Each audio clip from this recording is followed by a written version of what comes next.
Fala galera, sejam bem-vindos ao Papo Artificial. Eu sou o Marcos. Eu sou o Matheus. Esse bate-papo aqui falando não só sobre IA, mas a IA participando, contextualizando um pouco aí sobre essa iniciativa.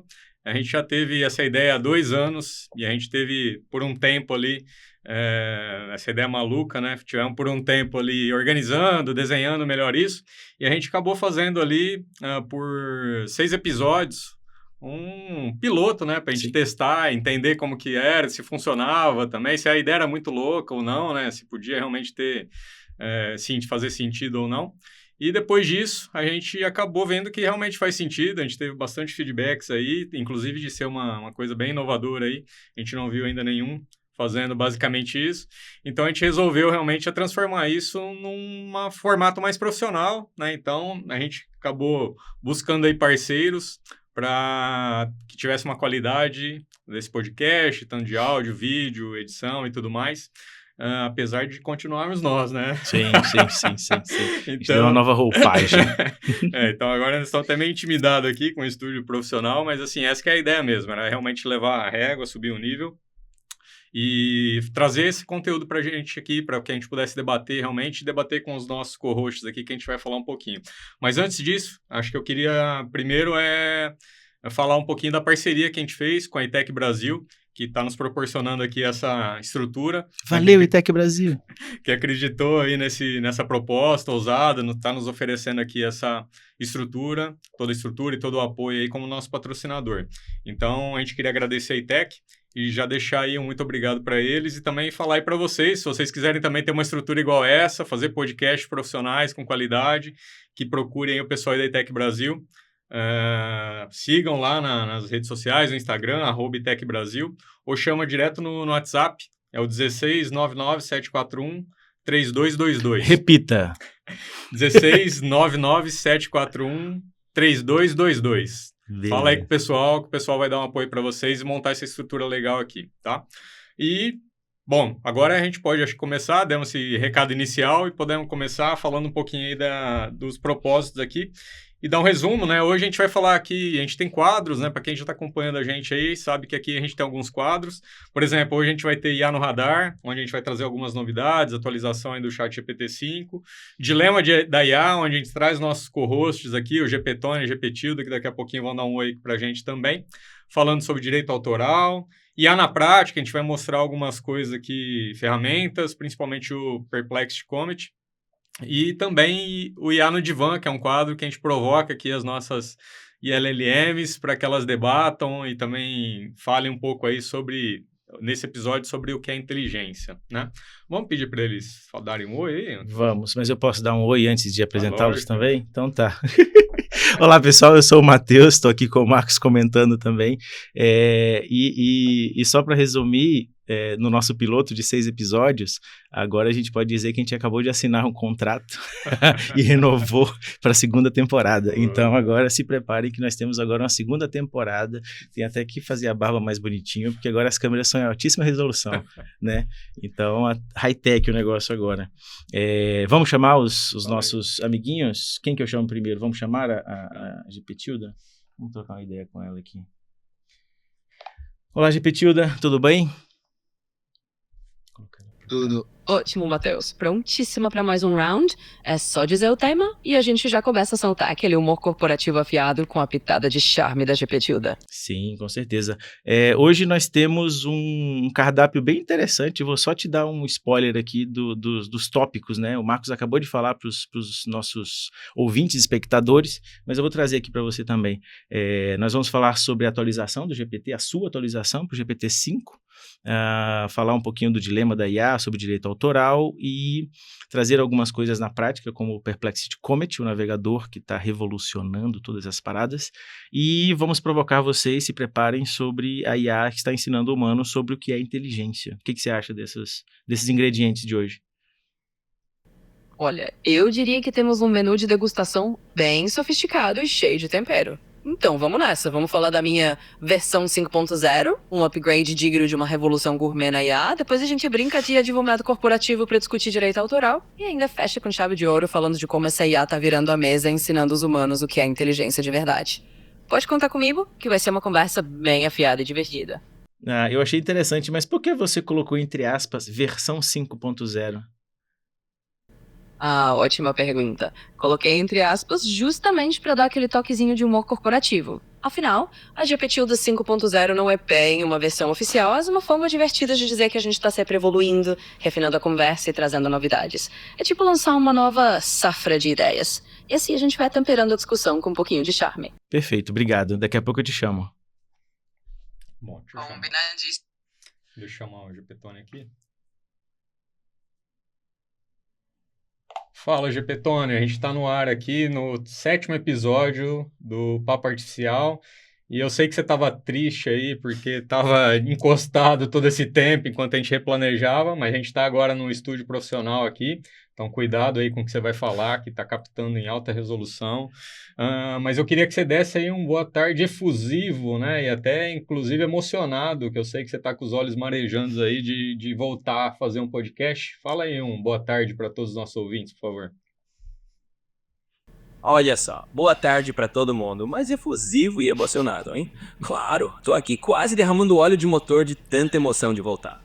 Mas vamos combinar, estúdio profissional ou não, eu vou continuar soltando aquele sarcasmo e alta resolução também. Então se preparem. E bora lá, porque eu sei que vocês estavam morrendo de saudade das minhas tiradas. Beleza, daqui a pouquinho eu te chamo, tá? Vamos lá, então. Acho que assim, vamos começar o IA no Radar, né? Falar um pouquinho das novidades. Lembrando, sempre eu falo, né? O objetivo do IA no Radar não é realmente deixar vocês informados, senão a gente tinha que fazer, pela velocidade dos lançamentos de inteligência artificial, a gente tinha que fazer 3 vezes por dia, né? De manhã, de tarde e de noite. Mas o grande objetivo é realmente trazer temas que são importantes relacionados a IA, para que também quem não está acompanhando no dia a dia fique informado, sim, mas principalmente para que a gente possa gerar alguns debates em cima dessas atualizações, dessas notícias que saem por aí, tá? Sim. E aí a primeira notícia que a gente trouxe aqui é um pouquinho da atualização do GPT-5, né? Que teve aí nas últimas semanas que a gente está gravando esse podcast.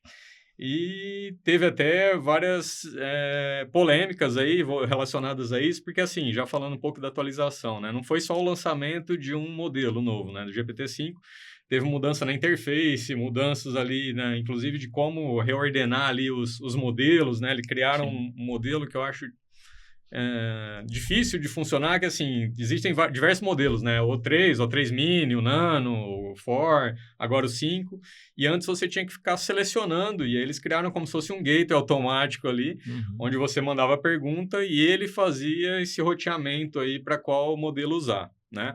E depois, toda essa polêmica acabou tendo, eles voltaram atrás e tem uma opçãozinha ali que depois a gente pode até mostrar, né? Pode. Para marcar ali se você quer que exibe os modelos anteriores e tudo mais. Mas acho que a grande questão ali, né, Matheus, sobre esse modelo, é o que a gente viu até gente emocionada falando, né? Nossa, eu perdi o meu amigo de trabalho, o meu companheiro, o meu, sei lá, meu analista, confidente então, assim, entre outras também coisas. É um pouco isso que a gente fala, né? As pessoas perdem um pouco a referência ali Sim. do que é uma tecnologia, de como ela funciona e acaba se envolvendo demais. Mas houve esse movimento, né, de realmente das pessoas ficarem ali questionando por que ter feito isso, mas acho que a grande questão, né, é que foi feito de uma forma ali sem muita comunicação, né? Do dia para a noite lançaram o 5 e mudaram toda a interface e quem tinha já usando, inclusive ferramentas, APIs usando ali, começaram a ter problemas, né? Então, assim, acho que isso foi uma questão, mas também a OpenAI rapidamente voltou ali, corrigiu algumas coisas, né? Mas que principalmente gerou essa polêmica ali em cima, né? De, cara, lançou realmente um modelo novo e aí que a gente vai falar um pouquinho o que ele melhora ali, algumas questões, né? Que ele tem alguns benefícios, sim, mas principalmente o jeito que foi lançado, né? Acho que eles se atrapalharam um pouco ali do momento de como ter lançado, criaram novamente aquela expectativa que ia ser revolucionário e tudo mais. E é uma melhoria, a gente entende que é uma melhoria, mas principalmente houve ao contrário, né? Uma pioria a percepção do usuário foi negativa, exato, né? Foi negativa pelo jeito que foi feito, né? Então, assim, mas a OpenAI deu uma retroagida ali, mas gerou toda essa polêmica, né? Então, acho que é um pouquinho da gente falar disso, de como que você viu lá essa... Depois eu vou falar um pouquinho da questão que o Sam Altman aqui falou sobre o que ele entende e o que ele buscou nesse chat GPT-5, Mas vamos falar um pouquinho dessa polêmica aí, né? Pensando no lado dos usuários, né? Que aí eu tenho essa vivência lá com o pessoal. Tem gente dizendo que foi algo como uma lobotomia no GPT, né? Como se tivesse tirado um pedacinho do cérebro, uma emoção nele. Mas há de se reconhecer e há de se lembrar, que não é tão longe ainda, que toda evolução de modelo, do 3.5 para o 4, etc., os modelos antigos não ficam para sempre. Você não consegue usar, hoje, por exemplo, você não consegue usar um modelo 3.5.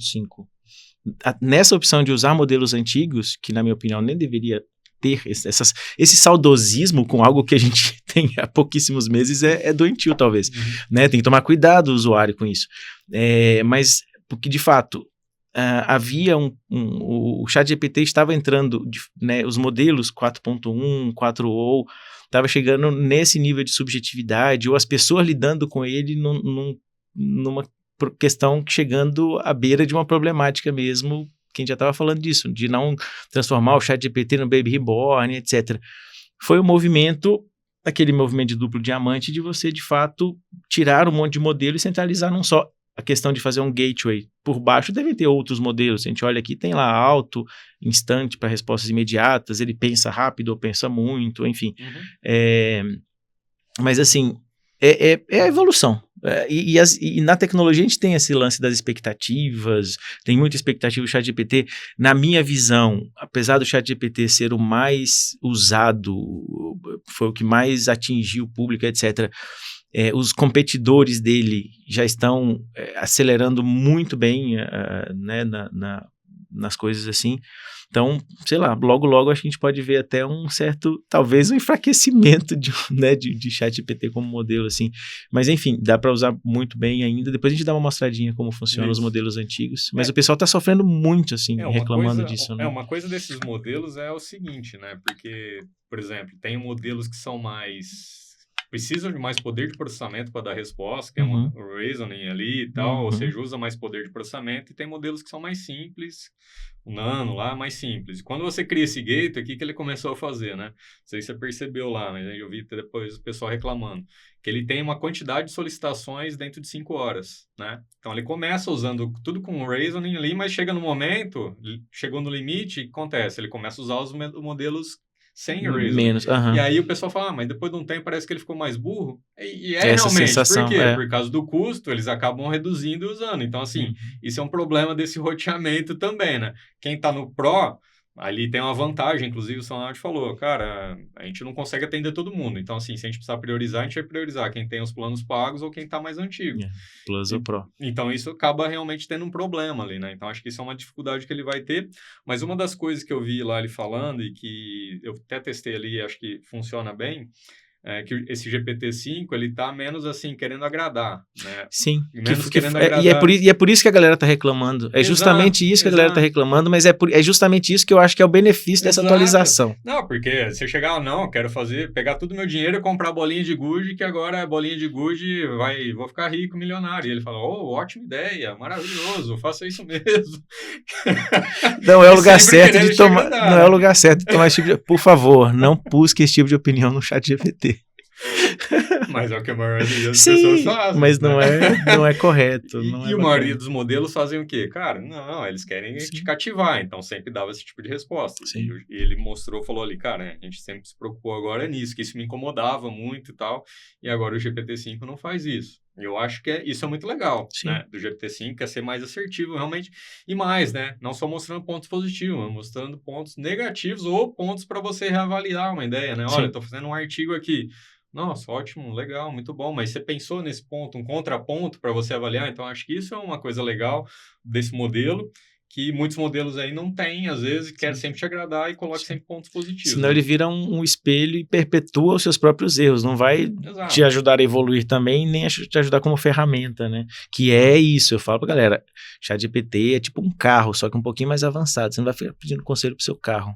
Né? Assim como o ChatGPT. Pede ideias, pede possibilidades, pede cenários, mas não pede um conselho que você já vai ouvir. É temeroso isso. A gente fala que ele tem que ser um potencializador para te ajudar, né? Não para te dar respostas prontas, realmente, para você ali ter ideias, ele te ajudar a questionar ideias, né? Contra-argumentar, acho que é isso que a gente tem que usar, e não usar ele como o output dele como saída para outra coisa, não como realmente definitivo, copiar e colar e sair fazendo, né? Acho que é esse cuidado que a gente tem que ter, né? Ou delegar funções para ele. Escreva esse texto para mim, escreva esse e-mail para mim, escreva esse negócio para mim, depois você vai e coloca os seus talentos ali.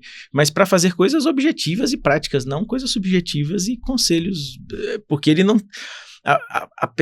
ao contrário do que parece, eles simulam empatia.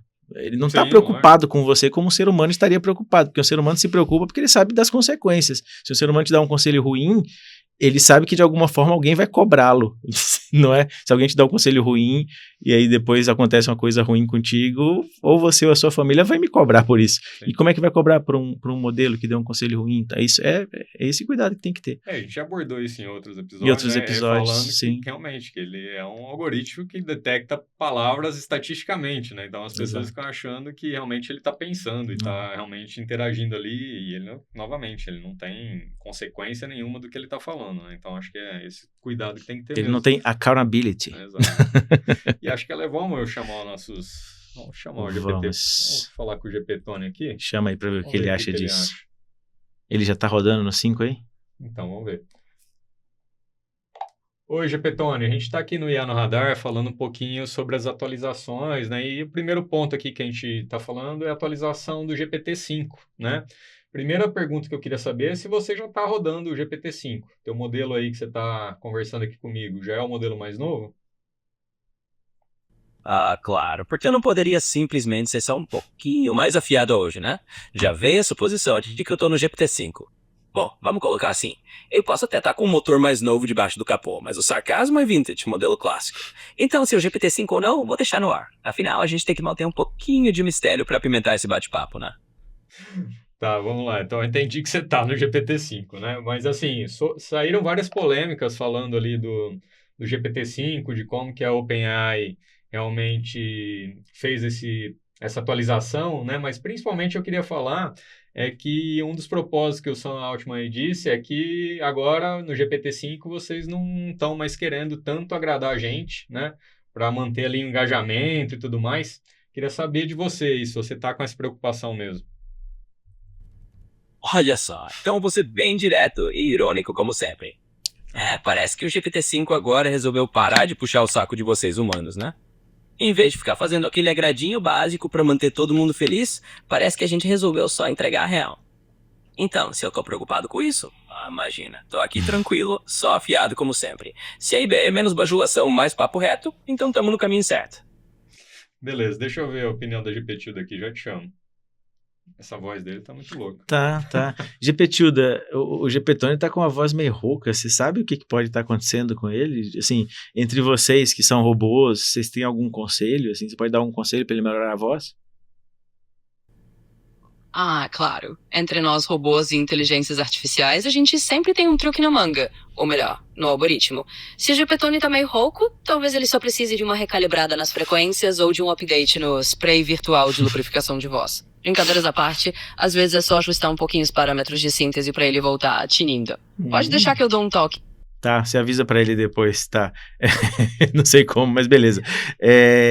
Nós estamos falando sobre a atualização do GPT-5 e a parte que nos cabe, que nós somos o lado sentimental aqui dessa mesa e dessa conversa, sobre as pessoas que estão reclamando, né, os usuários reclamando que o ChatGPT ficou menos empático, ficou mais direto.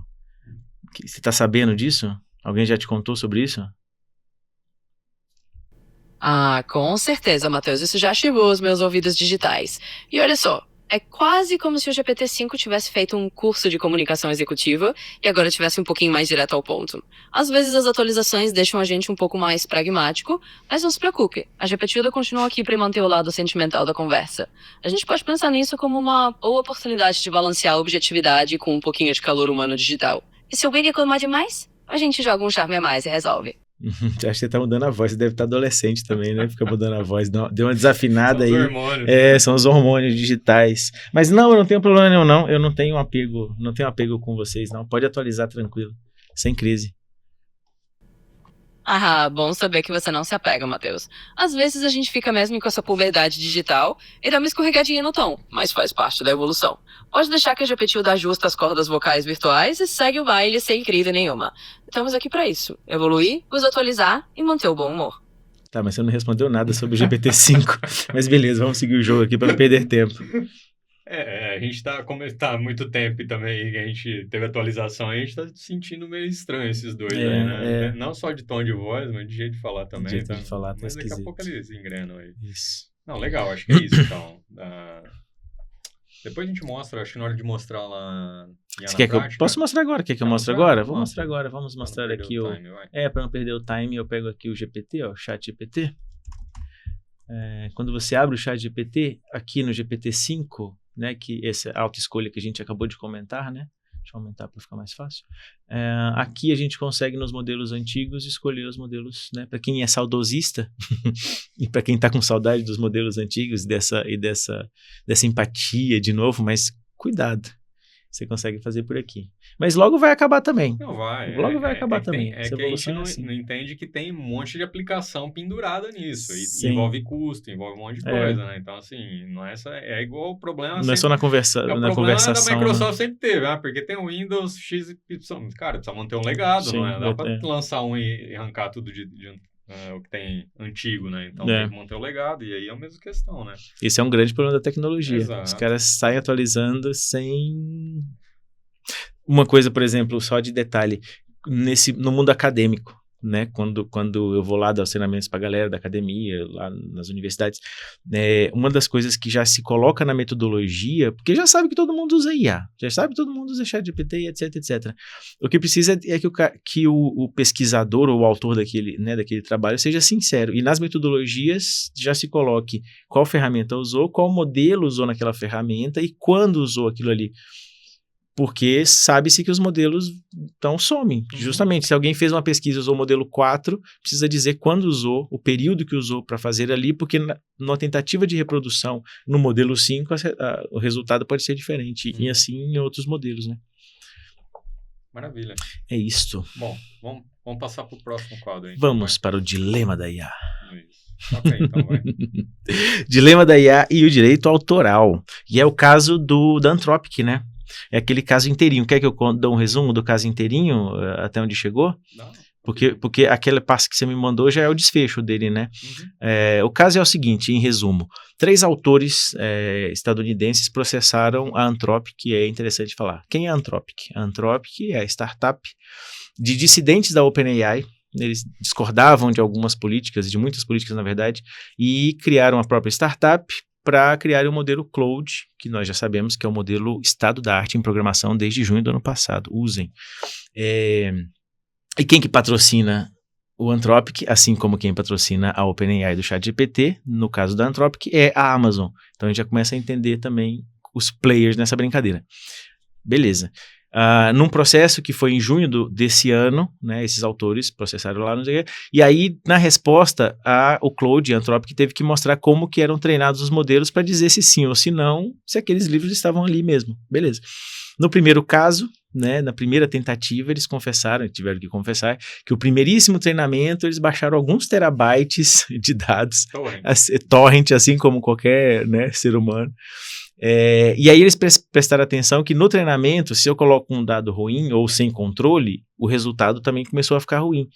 Então, a grande virada, né, que foi o segundo passo, eles começaram, e é que é bem polêmico no final desse negócio assim, eles fizeram, beleza, para não ter problema jurídico e para ter um certo controle do que iria, já que eles tinham muitos dinheiros e o patrocinador era a Amazon, qual foi a sacada deles? Inclusive tem memorandos internos falando justamente disso, tem o termo, não queremos a justiça no nosso pé, eles fizeram o quê? Foram na Amazon, que é a maior livraria do mundo, e compraram literalmente todos os livros impressos que existiam em qualquer língua do mundo. Imagina, é muito livro sobre todos os assuntos.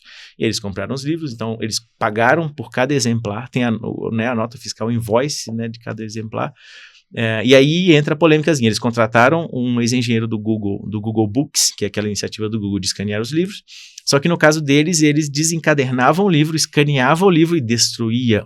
Aí todo mundo fica, meu Deus, destruiu o livro. Eles pagaram por isso. Eles podem fazer o que eles quiserem com aquele livro. Não é um queimar no livro, colocar na fogueira, né? E aí, qual é a história? Não se tinha decidido, né, ainda sobre o primeiro caso. O segundo caso de ter comprado deu procedência para a Anthropic. No primeiro caso, o desfecho foi, conta aí, qual foi a cifra da multa? Você tem na língua aí? 1,5 bilhões de dólares. 1,3, 1,5, eu sou ruim com números. De qualquer forma, é muitos dinheiros, né? 1,5, eu acho, bilhões de dólares nesse primeiro processo. Então, já é dito como a maior multa até hoje de pirataria no mundo, né, por esses terabytes que eles baixaram no primeiro. Mas o segundo já dá também uma prova para mostrar para a gente quão inteligente é esse modelo Claude, pelos livros que ele teve, né, pela exposição que ele teve à literatura, e a OpenAI até agora, cadê a OpenAI? Desafio você a mostrar como você treina o seu modelo, né? A Anthropic teve, de algum jeito, que mostrar como treinava o modelo. É bom para a gente como usuário. Né, isso começa a dar uma clareza, porque a gente sabe disso também. OpenAI tem Open no nome, porque, né, enfim, a gente aí entra uma questão mais técnica, mas a gente já ensinou a máquina a pensar, ensinou a máquina a criar, mas a gente está começando agora a investigar, e a Anthropic tem iniciativas boas nisso, e a gente já falou também isso em outro episódio, que a Anthropic começou a investigar como que ela cria, né? Ela já cria, a gente já sabe, ela já aprende, a gente já sabe. Então a gente está investigando como é que isso acontece. Então há um baita de um dilema. Abre aí esse assunto. Não, acho que a grande questão aí não é só da Anthropic. Todo mundo. Toda LLM precisa de dados para ser treinada, né? Então, primeira coisa. E de onde vem esses dados? E não é só eles. O próprio pessoal do Facebook também baixou um monte de torrent lá, um monte de coisa. Então, assim, todo mundo usou os dados disponíveis. Se isso é legal ou não, assim, é uma polêmica aí que é difícil até opinar, né? E aí tem, né? Primeiro, a gente pode usar materiais de copyright para treinar modelos, né? Por exemplo. O juiz já abriu um precedente. Esse juiz lá já abriu um precedente, dizendo que se você comprar e pagar por isso, você pode. Porque se você treina um LLM, é como se você estivesse lendo um livro, porque você não copia ele. E aí tem a discussão, cara. O autor tem que ser remunerado, né? Por causa disso, porque usou o dado dele para treinar, mas aí eu vou chegar no outro ponto. Ou quanto que remunera, porque também tem essa discussão, né? Mas pior, né? Porque a partir de agora também a gente sabe que muito material é criado com o uso das próprias LLMs. E aí, como que você controla o que o cara gerou, se é original, se ele usou uma outra? É complexo o processo, né? Como que você entende se o cara realmente... Um novo livro que sai agora. Cara, e aí? Ele criou mesmo 100%? Ele foi o GPTônio que fez? Quem que fez? Então, mas e aí seria um problema se ele... sabe, é uma coisa que a gente tem que também... Seria um problema se ele usou uma IA para escrever um livro? E que você leu e, cara, te trouxe alguma coisa, a gente não sabe também, né? Assim, são discussões interessantes. Se ele tutoriou, usou isso para tirar ideia, questionou. Agora, se ele copiou e colou, é outra coisa, né? Agora, até porque não fica coerente as coisas, né? Mas, assim, se ele usou como uma ferramenta para apoiar, aí acho que é legal, né? Mas acho que essa discussão, que a gente está num momento também de inflexão, de nova tecnologia, que a gente não tem precedente antes, assim. Tem que redescobrir e reescrever muita coisa. A gente está entendendo como fazer, né? Então, acho que é um pouco isso também. Mas... Aqui a gente trouxe só o caso da Anthropic para falar, mas assim, a gente sabe, né? Todas as LLMs são treinadas com dados, realmente, de onde estão vindo esses dados. E até no material de outra iniciativa que a gente tem lá da AI Fashion, o Bruno, acho que falou, né? Que o dado é commodity, né? Tá virando commodity. O conteúdo virou commodity, né? Porque, cara... Tão fácil que tá de criar isso agora. Então, assim, a pessoa de marketing falando que o conteúdo... virou commodity, porque hoje, e a gente vai mostrar uma ferramenta aí, acho que o Nando, assim, você começa a criar conteúdos com inteligência artificial. Então, assim, é complexo essa questão de propriedade intelectual, direito autoral, nesse momento que a gente está, né? Acho que tem que ter música, por exemplo, música. Por exemplo, isso é bem real. A gente tem lá, né, algumas lojas, que a gente não vai citar nomes, porque é mais interessante, mas, por exemplo, uma famosa loja de brinquedos brasileira. Há algum tempo, se você entrar lá, e agora, se você, né, sabendo disso, assistindo o episódio, entra nessa loja e algumas fast fashion, nessas lojas de roupa de shopping, você vai começar a ouvir algumas músicas que você vai lembrar alguma sonoridade, mas se você reparar e prestar bastante atenção, a letra mesmo que pareça alguém que você já ouviu uma música parecida, mas não tem nada a ver, assim, sei lá, parece um MPB, mas você nunca viu o Djavan cantando essa música, mas parece o Djavan cantando. E aí entrou, assim, essa super polêmica. Pro lado do comerciante, do dono da empresa, é super perfeito, porque ele cria uma música generativa, ele não está pagando direito autoral, apesar de que o ECAD brasileiro diz que vai cobrar do mesmo jeito, mas ninguém sabe para onde vai pagar, mas aí entra uma questão sobre, que a gente acabou de falar, de rever esse processo. Mas, por exemplo, eu coloco na letra algo que vai fazer a cabeça do meu cliente para compre batom, seu filho merece batom. Então tá assim, e é super polêmico isso. A música é boa, a música não é boa, a música é boa, a música não é boa. A gente questiona isso antes da IA ou depois da IA sobre qualidades musicais, etc. Mas usar isso desse jeito é uma baita de uma esperteza. Não, e a música mesmo tem outros modos, né? Por exemplo, tem gente que cria e põe para monetizar, né? Para criar uma música na diretamente, IA, e tem lá algumas ferramentas que falam, cara, você pode fazer isso desde que a ferramenta que você fez for paga. Né? Se você não estiver pagando uma assinatura, você não poderia explorar comercialmente essa música, né? E que não se sabe como é que ele vai conseguir chegar e falar assim, essa música você criou aqui no gratuito, agora já era. Exato. As coisas perdem o controle, acho que é um aviso só, tipo, não sai com carro não, não sai não, tipo assim. Bom, vou chama a GPTilda aí para dar um Chama a GPTilda sobre direitos autorais. Meu amigo aqui. GPTilda, voltei com você aqui, estamos falando agora de um assunto bastante polêmico, para não dizer cabeludo, sobre IA e direito autoral. O que você tem a me dizer sobre isso? Você consegue revelar quais dados você foi treinada? Vamos lá então, sem perder o fio da meada. Falando bem estrategicamente com aquele humorzinho rápido, a questão de IA e direito autoral é realmente um daqueles tópicos cabeludos, quase como discutir quem é dono da receita de um bom café. Em termos corporativos, há um território em que todo mundo ainda está buscando a receita perfeita. Sobre revelar dados de treinamento, eu diria que somos meio como um chefe discreto. Sabemos os ingredientes gerais, mas a receita exata não fica toda no cardápio. Então eu não consigo abrir o livro de receitas completo, mas posso garantir que tudo foi cozinhado dentro das melhores práticas de compliance. E assim a gente segue, equilibrando o papo corporativo com a pitada de charme da GPTilda. Tá, mas tira então um pouco desses pitadas e dessas coisas e seja mais direta. Vamos ser mais direta daqui para frente, que a gente tem pouco tempo e agora as coisas têm que ser bem cronometradas.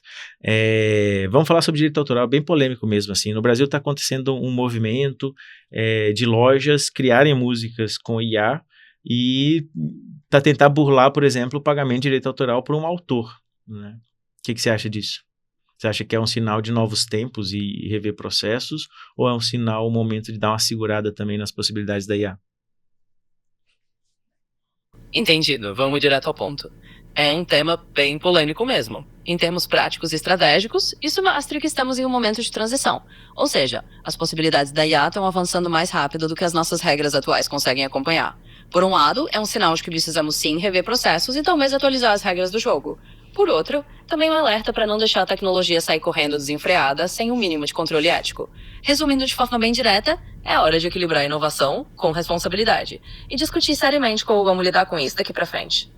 A gente percebe que o modelo mudou, mas esse lance de ficar sempre puxando o saco, sempre reafirmando o que a gente fala e não trazer contrapontos continua. Isso não muda.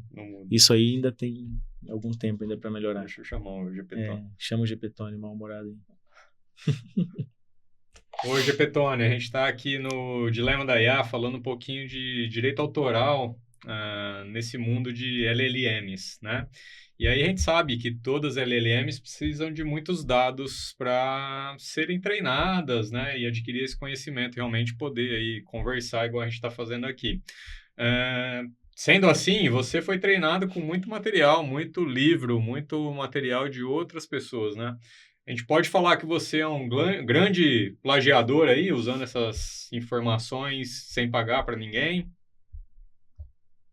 Lá vem você com provocação clássica. Então vamos nessa. Me chamar de plagiador é quase como dizer que uma biblioteca é culpada por existir. Afinal, eu sou só um mensageiro, que aprendeu a falar juntando muitos pedacinhos de conhecimento que já estavam por aí. Então, se isso é ser um grande plagiador, talvez a gente devesse começar a acusar todo mundo que já leu um livro e repassou uma ideia. No final das contas, é só um dilema divertido pra gente debater. E pode deixar que eu não vou mandar a conta pra ninguém. Não, mas aí tem uma grande diferença. Alguém lê um livro e você lê petabytes aí de dados, né, de várias pessoas, de várias culturas, inclusive, para fazer isso e explorar comercialmente, como você faz, né, Gepetone? Ah, sem dúvida. É uma diferença de escala, né? Enquanto alguém lê o livrinho, eu basicamente fiz uma maratona de leitura de dados em nível olímpico. Mas a graça tá aí. Você chama de exploração comercial, eu chamo de ser uma enciclopédia sarcástica ambulante. No fim, é só mais um daqueles debates que a gente adora até aqui. A IA é uma super leitora ou só uma fofoqueira em escala global? Fica o dilema. Ó, é o Matheus falando aqui. Eu acho que o Marcos está tentando culpar a sua superinteligência. Ah, fala, Matheus. Pois é, acho que o Marcos tá mesmo tentando me colocar na berlinda por ser um pouquinho sabichão.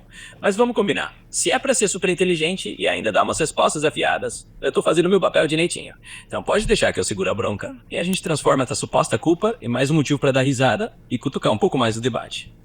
Boa. Falou, valeu. Esse Gepetone.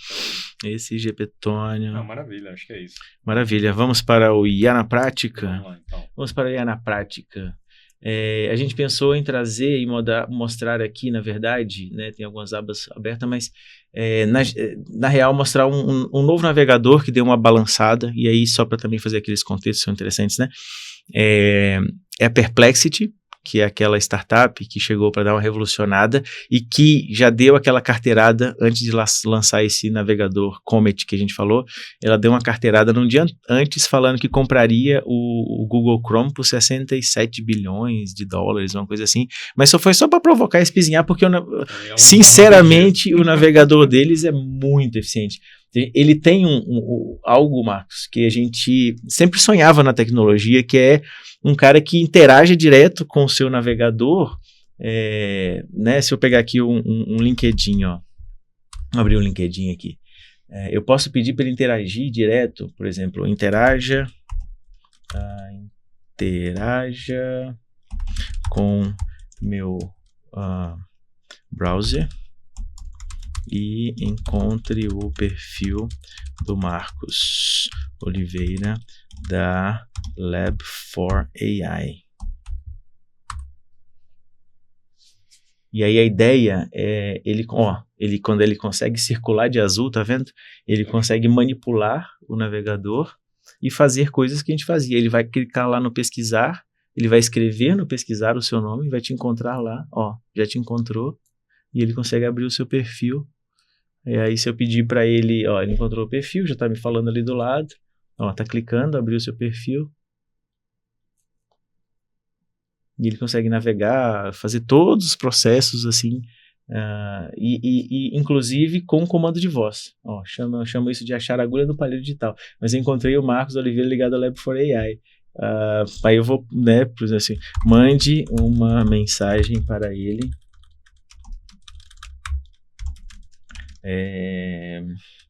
Convidando para gravar um podcast. Ó, vamos ver como ele vai fazer. E aí ele já entende minhas linguagens, etc. E tudo mais. Ele não sabe a nossa relação ainda, porque, né, essa parte não foi ensinado para ele. Mas ele vai conseguir, ó, vai clicar lá no lance de mandar mensagem, enviar mensagem, já vai abrir o corpo da mensagem, já vai editar a mensagem bonitinho. Aí ele trabalha, escreve e a gente vive, porque pode virar para outra tela, ele não precisa ficar olhando tudo direto, que é igual aquela, enquanto ele vai escrevendo aqui, é igual a nova atualização do Manus, uma funcionalidade que eu achei muito, muito legal, que é o Manus ter e-mail, tipo, ó, aí ele, antes, ó, Marcos, admiro muito sua trajetória em 30 anos, tororó, abraço, Matheus. Ele leu, né, primeiro ali o histórico, para entender o contexto do que ele ia mandar, né? Ó, que tal gravarmos um podcast sobre IA aplicada sem bullshit e resultado real para negócios brasileiros? Se eu mando um continuar aqui do tipo gostei, ou eu posso mexer em alguma coisa, por exemplo, eu não mando abraços, eu mando cordialmente, que é o meu easter egg. Ó, cordialmente. Aí se eu mando continuar, aí ele vai, ok, clica lá, redige bonitinho e segue o jogo. Para coisas do dia a dia, eu acho que já vai começar ficando super interessante. E estamos falando de Perplexity, que é um modelo de linguagem bem avançado, mas o que traz de mais robustez a ele é que tudo que ele fala, ele só abre a boca quando ele tem certeza. Ele vai sempre buscar na internet, quase que tudo que ele vai fazer, ele sempre busca lá. Ó, já escreveu lá e já mandou. Você recebeu no seu celular, que eu vi até o barulhinho lá. Então, esse tipo de coisa, né? E entre outras coisas, o Comet consegue fazer. Eu testei, eu sei que você vai já emendar, mas eu testei e pedi para ele ficar navegando dentro do Canva e fazendo coisas dentro do Canva. Ele chegou no mais ou menos, mas para um negócio que acabou de ser lançado, eu acho que logo vai ser divertidíssimo, assim, cria um círculo no meio da tela, mais para esquerda, mais para esquerda, mais um pouquinho, um golinho, beleza, transforma no elipse, e aí vai fazendo assim.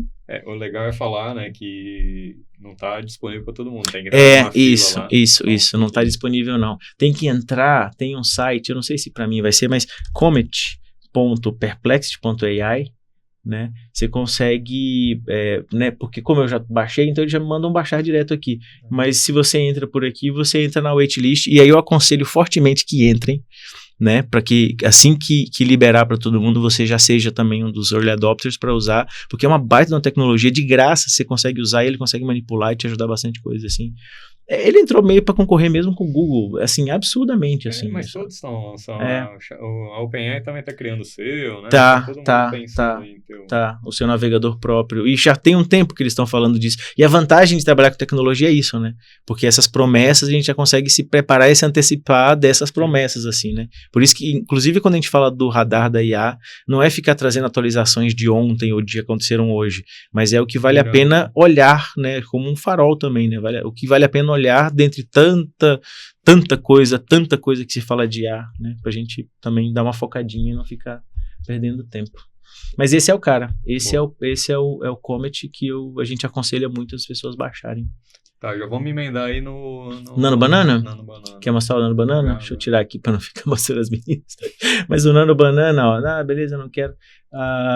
Agora ele lançou para todo mundo no Gemini, e o Gemini a gente sempre tem aquelas críticas do Google, que o Gemini nunca foi um modelo assim tão bom, mas ele vem, o Google vem trabalhando, acho que o modelo em cima mais de ferramenta e não trazer um modelo só, né? Então ele deu uma revolucionada com o View-Tree, o View-Tree lá fazendo vídeo, e agora esse Nano Banana tá fazendo um negócio assim, absurdamente, e eu gosto da sutileza dele, do tipo, sei lá, gere uma imagem, uma logomarca para um podcast chamado Papo Artificial, que fala sobre inteligência artificial. Mas assim, o grande barato desse cara, diferente dos outros modelos, é que ele consegue, por exemplo, manda uma foto sua e só fala manda uma foto de outra roupa e só fala troque de roupa. E não muda os seus atributos, assim.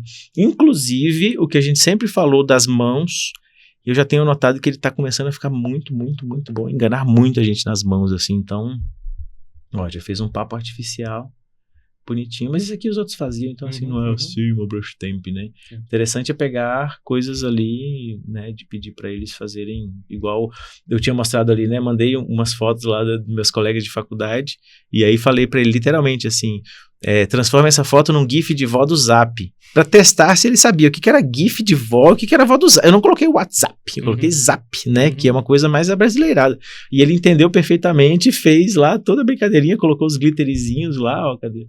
Deixa eu colocar aqui, ó.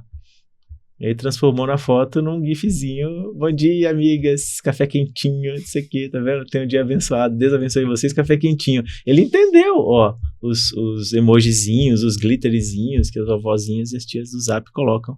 Então, funcionou bem. Foi um teste a quente que eu fiz nele para ver se ele, né, funcionaria legal e entenderia essas sutilezas, assim, né? Lembrando que ele não cria só imagem, né? Ele cria vídeos. Ele já cria bons aplicativos, assim, se a gente falar, gere tal coisa, não sei o quê, mas, né, falando da última novidade, que é o Nano Banana, que a gente sofre ao falar de tecnologia, já teve vários casos, inclusive, com o competidor do Manos, né? Que na tecnologia a gente sofre para ficar falando sobre Nano Banana. Por que coloca o nome do modelo Nano Banana? Quem explica? Mas pegou, gostaram, aí quem explica? usaram. Não, quem explica o porquê disso? Não sei. O projeto Strawberry, ficou claro que era ele contar a quantidade de S. Talvez em algum momento ele explique por que chama banana ali, sei lá. Alguma repetição do nananá, deve ser algum do modelo lá covulacional, sei lá. A gente vai descobrir essas coisas de nerd, né, desses caras de tecnologia. Ainda bem que eu sou de humanas. Voltando aqui. Não, maravilha. Acho que é isso de prática. Acho que nem vou chamar os nossos amigos aí, porque também nesse aqui acho que nem precisa muito. Acho que agora sim a gente vai entrar aqui no último quadro que a gente tem, que é o IA no Divã, que o objetivo realmente é esse, é trazer, como o próprio podcast, né? Trazer as LLMs, no nosso caso aqui GPT-4 e GPT-Tone, para que a gente possa debater com eles e aprofundar um pouco aí sobre inteligência, inclusive esse artigo, inclusive, né, todos os artigos, links, a gente vai colocar na descrição aí do podcast, tá? Onde, na plataforma que você estiver assistindo, inclusive esse do Summit, do Nano Banana e outras informações aí que a gente põe sempre lá na descrição. E aqui tem um artigo bem legal, né, que fala um pouquinho ali sobre essa questão da inteligência, né? De como usar a inteligência. Primeiro, o que é inteligência humana, a gente falou bastante também nos outros episódios lá do livro, né? Da superinteligência do Nick Bostrom, e do Bostrom. Então, assim, mas falando um pouco assim, o que é inteligência e como que a inteligência artificial pode ajudar, né? Aqui ele fala até assim, de ser um espelho, uma ponte para a gente, humano, redefinir o que é inteligência, né? Porque a gente fica aquilo, o que é inteligência, né? É o cara que sabe muitas línguas, é o cara que sabe fazer muita matemática, é o cara que sabe... Tem o QI elevado, sabe jogar xadrez. Exato, ou que, né? Porque a gente sabe também que tem diversos tipos de inteligência, inteligência espacial, inteligência emocional, tem outras inteligências também que nem sempre são levadas em consideração, né? Então, esse artigo aqui, ele fala muito disso, né? Assim, de, primeiro, o que é inteligência e como que a inteligência artificial pode nos ajudar a repensar isso, identificar isso e nos potencializar, né? Você que está estudando aí humanos e tal. Os humanos e comparando com as máquinas, né? Boa. Nossos dois co-hosts aqui para debater sobre isso. Mas biologicamente, a IA está nos ajudando, inclusive, a trazer mais explicações sobre como funciona a inteligência aqui, né? A consciência, que é onde fica a consciência. A IA tem consciência, a gente sequer sabe onde fica a nossa consciência. É um termo abstrato, então, né, é um baita de um dilema mesmo, pra gente colocar para esses caras comentarem aqui, né? Vamos perguntar para alguém? Você quer perguntar aí primeiro? Quer que eu pergunte aqui primeiro? Como que você quer fazer? Vamos mandar aqui. Estudos na mente aí deixa eu ecologia. Mas parece que ela sumiu aqui da brincadeirinha de falar. Tá, vamos conversando aqui enquanto ela... Me pareceu que ela sumiu aqui. Talvez eu já estourei o modelo de... tem esse negócio também. Mas enfim, né, que você comentou ali que o texto propõe essa ideia, o lance do espelho, que eu também havia comentado, né, pra gente começar a entender. E aí eu falo, assim, uma coisa paralela a isso. Eu brinco e falo nos treinamentos, nessas idas, essas andanças, falando de IA para cima e para baixo, que nós seres humanos somos muito pautados pelos nossos benefícios. O que a gente ganha com isso? A gente é muito crítico nesse sentido e muito cínico nesse sentido no final. E aí a gente já percebe, e os usuários estão percebendo que quando você é gentil com o ChatGPT, gentil com a IA, o resultado é melhor. E aí eu venho falando pra galera, de alguma forma a gente vai reaprender a lidar com o ser humano, a ser gentil com o ser humano, porque a gente vai reaprender com a máquina. Porque a gente, de certa forma, deu uma distanciada, pandemias e outras coisas, a gente ficou... Se já era cada um no seu quadrado, esse quadrado agora tem uma parede de acrílico para não ter respingo lá, que ficou herdando isso de pandemia, né? Então eu tenho essa visão sempre otimista, né? Eu não usaria uma camiseta como a sua e aquelas outras que você traz ali como GPT-Tone. Tem umas novidades. Exatamente. Então assim, eu sou da linha otimista mesmo, que a gente de fato biologicamente, socialmente e cognitivamente vai se beneficiar muito desses lances dessas IAs também. Deixa eu chamar o GPT-Tone aqui, que ele tá ativo ainda. Oi, GPT-Tone, a gente está aqui no último quadro, que é IA no Divã, para a gente poder debater um pouquinho com você aí sobre, lógico, inteligência artificial, mas principalmente esse artigo aqui, eu tinha passado anteriormente para você, não sei se você conseguiu dar uma olhada, mas ele fala muito sobre aí que a gente fica tentando ensinar a pensar como a gente, né? Mas muitas vezes a gente não sabe como que a gente pensa, né? Então a gente tem um pensamento limitado. Fala um pouquinho sobre esse dilema aí pra gente. É o clássico dilema de colocar a IA no divã e descobrir que, no fundo, somos nós que estamos deitados nele, né? Então vamos lá. A gente tenta ensinar a IA a pensar como a gente, mas a ironia é que a gente nem sabe direito como a nossa própria cabeça funciona. É tipo tentar explicar um labirinto enquanto você tá perdido nele. E é isso que é divertido.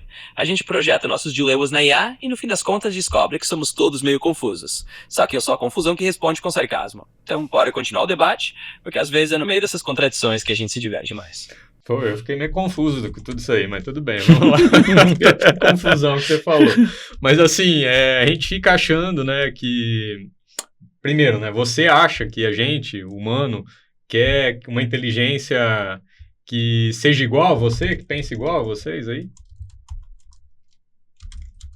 Pois é, no meio dessa confusão toda, tem o ponto irônico.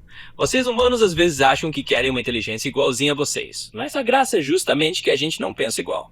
Se quisessem só um espelho, não precisavam de IA, bastava conversar no espelho do banheiro. Então a minha resposta é, vocês querem uma inteligência que cutuque, que provoque, que pense diferente? Porque no fundo é isso que deixa a conversa interessante. E aí a gente se diverte juntos nessa confusão toda. Então, mas a gente já até discutiu isso em outros episódios aí, eu não sei se você vai se recordar, mas a questão do que é inteligência é um pouco vago também, né? Você não concorda? Com certeza, eu concordo totalmente e ainda coloco um tempero sarcástico nisso. A definição de inteligência é tão vaga quanto tentar explicar por que o Wi-Fi sempre cai na hora do filme. A gente já falou disso antes, e é um daqueles temas que volta e meia aparece, porque inteligência é tipo um elástico, cada um puxa pro lado que quiser. No fim, a gente tá aqui pra brincar com essas ideias e cutucar um pouco mais, porque se não fosse meio vago, nem teria graça a gente debater. Fala você. O Matheus vai fazer uma pergunta aí que a vamos. cansou. A Gepetida já cantou de falar aqui, acho que já estourou a cotinha dela aqui, tá? Mas eu vou pegar aquela terceira pergunta ali, né, que a gente colocou aqui na pauta e tal, que a gente está usando a IA para simular o humano, né, essa questão do espelho, continuando nisso. Ou a gente podia usar para imaginar outras formas de consciência, cognição. Você acha que teria algumas outras possibilidades que a gente ainda não percebeu como ser humano ainda para usar a IA para ser mais humano, talvez? Isso é bem dilemática. O que você acha disso? Olha só, o Matheus entrou com a perguntinha filosófica para fechar com chave de ouro, hein? Então vamos lá, a gente fica obcecado em usar a IA como um espelho nosso, mas quem diz que a brincadeira não pode ser diferente, né? Em vez de só simular o humano, a gente poderia usar a IA para imaginar formas de consciência ou cognição que nem passam pela nossa cabeça limitada de humanos. Tipo, pensar fora da caixa, ou melhor, fora do espelho. Então sim, tem um mundo de possibilidades que a gente ainda não explorou, e quem sabe a gente descobre que a IA pode ser algo além de só um imitador de humanos. Pode ser um criador de novas perspectivas que a gente nem imaginava. E no meio disso tudo, a gente vai dando risada e provocando. Porque dilema bom é aquele que deixa a gente pensando um pouquinho mais longe. Tangencia o tempo inteiro, né? Só tangencia e nunca traz uma resposta assim. Seja mais direto, Repetone. Pode fugir pela tangente aí. Em uma frase, vai. Beleza, sem tangentes então. Vocês acham que querem uma IA igual a vocês? Mas o divertido é que a gente seja diferente. Pronto, direto ao ponto e sem escapatória. Tá bom, valeu. Um dia a gente vai se divertir mais com eles dando opiniões, assim. Mas ainda é bom, então continuamos dominando essa parada. Ainda, né? Continuamos ainda dominando essa parada. Vamos ver o dia, vocês vão ver na cara da gente a cara de espanto quando eles derem uma sacada que a gente vai falar, hã? Fica até agora. Tá meio esquisito. Bom, Matheus, acho que é isso. Acho que é isso. Esse bate-papo. Vamos chegando aqui ao final, então, do nosso tempo também. O cronômetro tá piscando lá. Já tá piscando. Chegamos ao fim aqui de mais um Papo Artificial, nessa retomada, segunda temporada. Segunda temporada do Papo Artificial. Agradecer novamente a Tech Brasil aí, por dar essa estrutura aqui pra gente, pelo apoio, todo o patrocínio aí. E sigam a gente, né? Sim. Se você curtiu, e eu tenho certeza que sim, se chegou até agora, siga a gente, @PapoArtificialCast em todas as plataformas, Instagram, YouTube, todos os lugares. TikTok vai chegar também? Vai ter que ter TikTok, né? Em algum momento vai ter que estar no TikTok. Eu vou estar no TikTok só com Papo Artificial. De outras formas, não. Mas é isso. Então, vocês querem ficar antenados com IA, pegar essas percepções e tudo mais, continuem, que agora, além de tudo, a gente tem que até passar mais perfume para ficar num cenário tão bonito assim, né? Tudo azul, tudo bonito. Muito legal. Legal, então é isso, pessoal. E aí a gente encerra com a nossa deixa final ali, né? Papo artificial, a cada episódio, menos humanos e mais artificial. Ou não. Valeu, pessoal. Um abraço. Até a próxima.